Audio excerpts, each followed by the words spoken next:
Marc and Paulette here, the two travelers in Mexico, and today we're going to talk about 10 things to love about Mexico.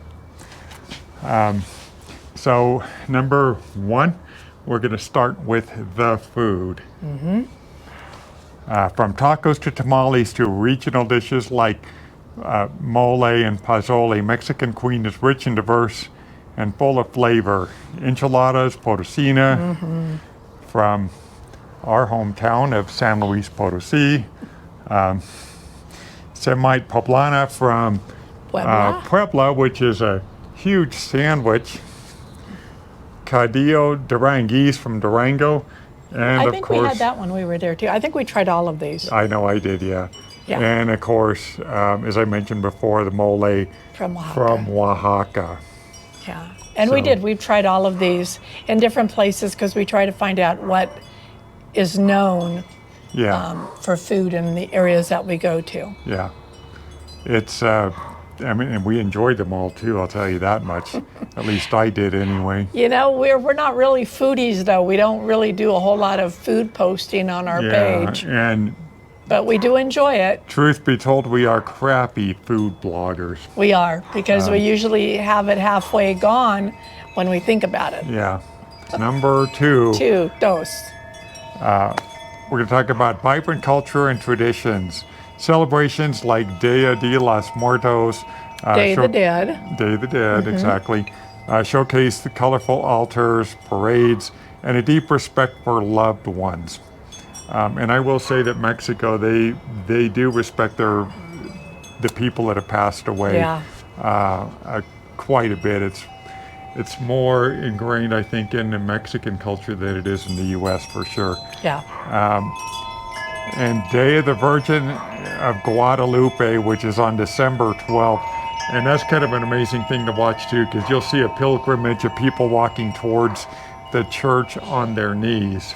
Well, they're really not walking, they're crawling. They're crawling, That would be yeah. crawling. Yeah, and Yeah. what they do is a lot of times they'll put a mat out or a blanket or something in front of them, and then they'll go a little bit further, and then they just keep doing that all the way. Honors Mexico's patron saint with pilgrimages, especially in the Basilica in Mexico City.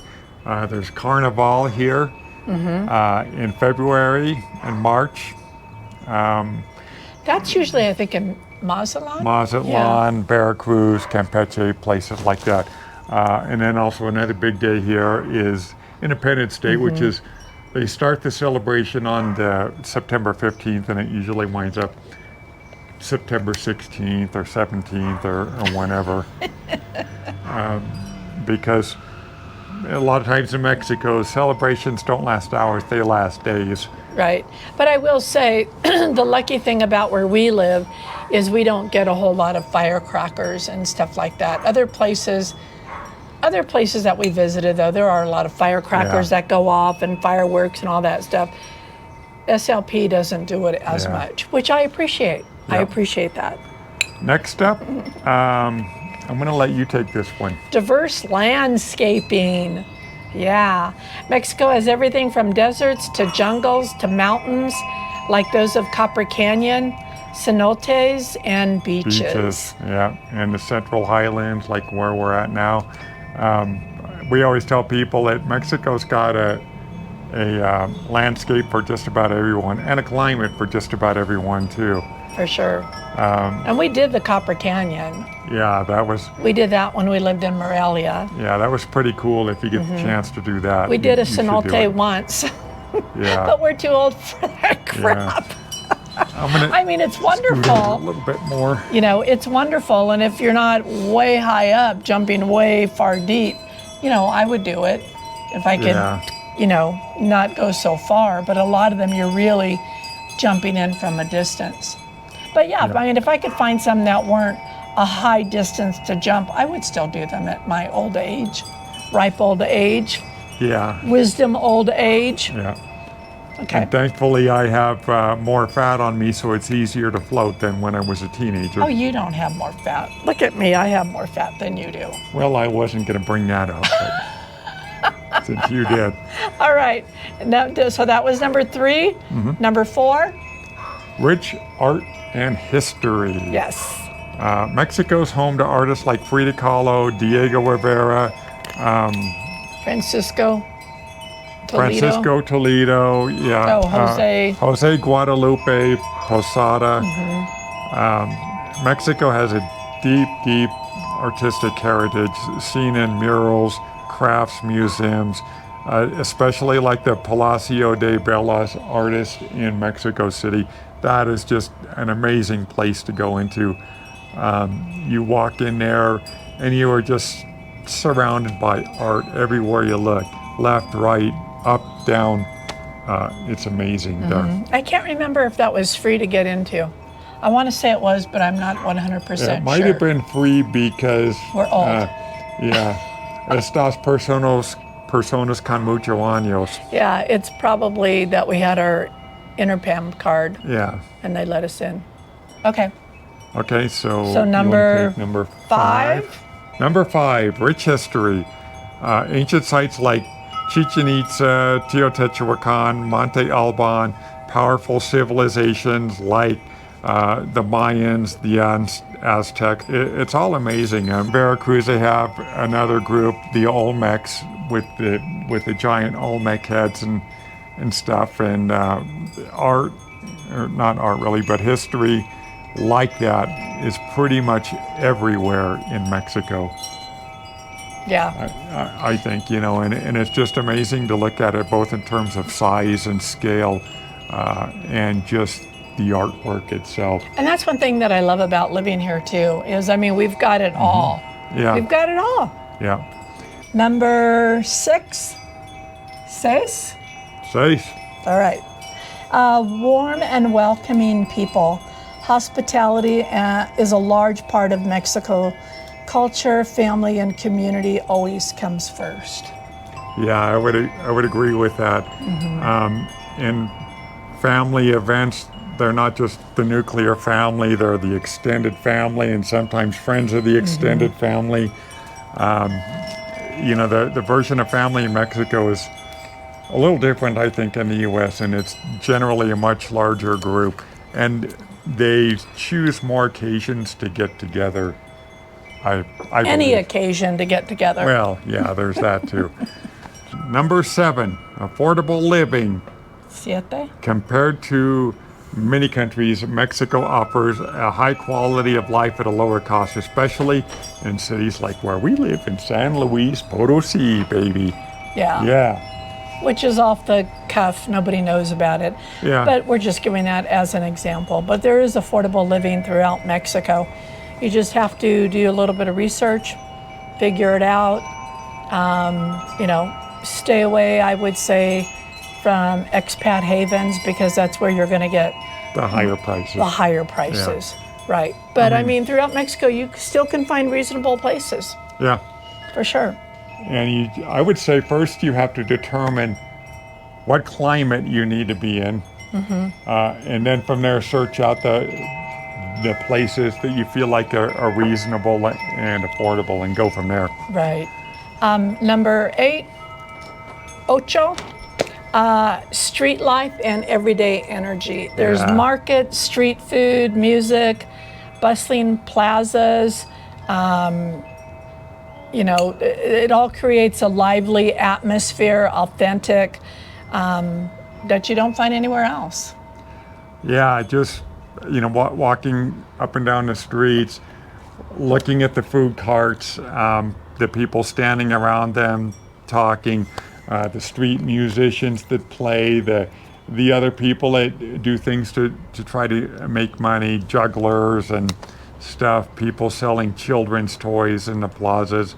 It's just all part of an amazing culture here, I think. It is. Again, so different than the U.S. in that respect. Yes, it is. So, number 9. Next up, numero 9. Places to visit. There are a million places to visit in Mexico. We're just going to narrow down a few of them. Isla Mujeres, with its crystal clear waters, vibrant marine life, underwater museum, home to over 500 sculptures in that underwater museum. And we didn't see that. We have been there. That's where we also did the whale shark for my Really? birthday. Yeah. Yeah, that was wonderful. But it's a beautiful place. Yeah. The watercolor, oh my gosh. I mean, you go from one part in a boat and it's like a deep blue, and then it goes to like a greenish, and Yeah. it's spectacular. It's And- probably expensive there though if you were to stay. Probably. I would I mean, the imagine. water's like every shade in between blue and green. Yeah. And then when you get close to the beach, it's almost crystal clear. Oh, it's beautiful. And then next up would be Mexico City. Pretty much anywhere. It's just filled with places to visit, things to do, What about things- that pink lake? things to experience.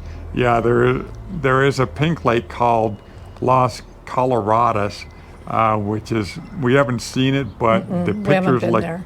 pretty amazing, and people that have gone there say they really enjoyed it. And then there's also in Bacalar, Lagoon of Seven Colors, a stunning 60-kilometer long freshwater lagoon in Quintana Roo, Mexico, featuring a vibrant and varying shades of blue, turquoise, and jade. Caution, it does have crocodiles It in does. They say that it's rare, but you know me, I'm one of those people. If there's like natural disasters, crocodile to me is a natural disaster. Okay, I might not see one, it might not be around if I'm in that water, but it's still a natural disaster. So Yeah. I stay away, and I would enjoy it from a distance. And But then Tolatongo, Tolantongo, yeah. we've that been was- there. That was an amazing place with all of its grutas and hot water, natural baths, and the part that Paulette and I enjoyed the most the was rivers. the Or the river. Simply amazing. It's a little bit out there in the state of Hidalgo. It's a drive to get there, but once you get there, you spend a couple days. Totally worth it. Yeah. Totally worth Yeah, it. and there's a hotel right there on the site. So Yeah. it's a little expensive. When we were there a couple of years ago for my birthday, I think it was about $160 a night. Yeah. And there's restaurants there too. I didn't think the food was all that great, Yeah. but there's several restaurants that you could go to on site Yeah. with the hotel. But the thing is, you're right there. So, you got to weigh that out. Yeah. So that was number places to 9, visit. Number 9. Okay. Diez. 10. Climate. Climate. Mexico offers a wide variety of climates, anything from hot and humid beaches to semi-arid climates like we're in here in San Luis Potosi, with very little humidity, and temperatures here, at least, the highest it gets is maybe the low 90s. The coldest it gets, probably the mid 40s. Now Mexico, it does snow here, but the snow generally stays above 10,000 feet. Right. There are some rare instances where it gets lower, but it's generally above 10,000 feet. Right. And if you like the hot weather, I would say head towards the Yucatan area Yeah. because it's pretty hot and humid there. You got Merida, you got Campeche, which was like hell on wheels. I mean, it's your hotter weather. Yeah. Same thing with what is it? Playa del Carmen. Playa del Carmen, yeah, that Playa was, del Carmen, and Cancun was.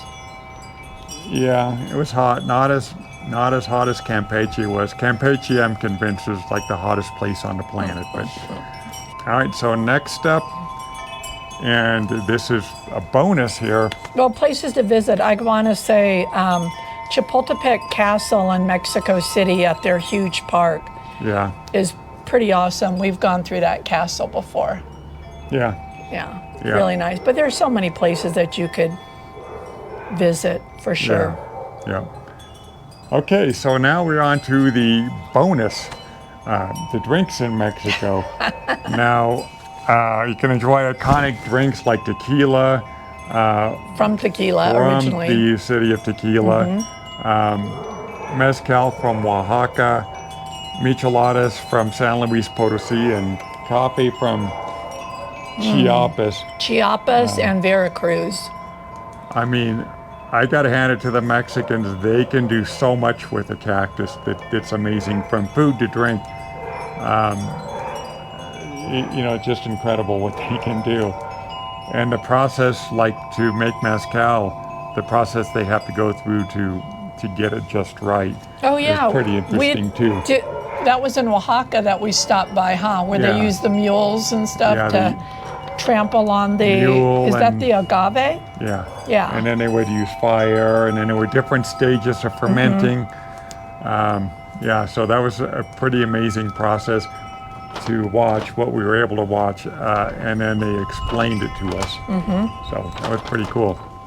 So getting a little bit of wind. Yeah, we are. I don't know if we're going to get rain or what. It's kind of like half sunny and half cloudy today. Yeah. So. All right. So. As always, from the two travelers in Mexico, if you guys like what we're doing, subscribe to our channel. Leave us a comment if you've been to any of these places, or if you're planning to retire in Mexico, right? Or coming to visit this year. Yeah. Or leave us a comment about some of the things you love about Mexico. Yeah, some of the things that you love about Mexico, for sure. And as always, from the two travelers in Mexico. What she did. Bye, guys. Bye.